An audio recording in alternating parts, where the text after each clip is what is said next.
Well, propaganda was absolutely vital because you had to keep throwing dust in people's eyes.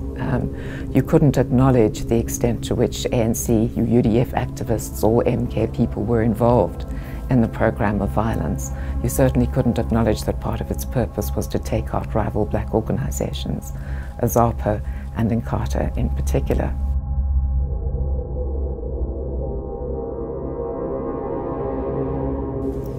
I think for black journalists living in townships who are now caught up in this ferment, it was very difficult to report accurately because of the fear that had been generated.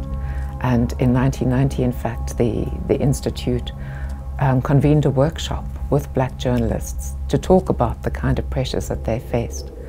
And some of them said, yes, if there's a meeting in the township and not many people attended, you have to add a couple of noughts to make it seem as if there really was a big presence there. Because if you don't do that, then the whisper begins to go around that you're against the struggle.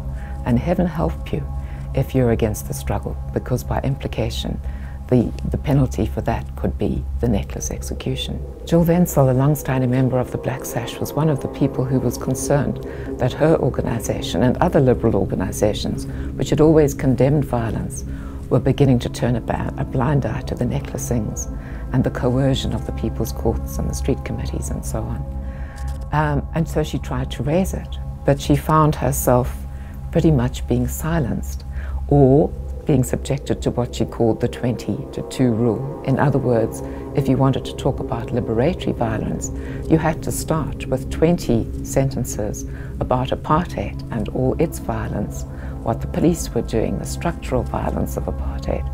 And having condemned all of that over 20 sentences, you were allowed 2 sentences in which you could begin to hint at the extent of the revolutionary violence.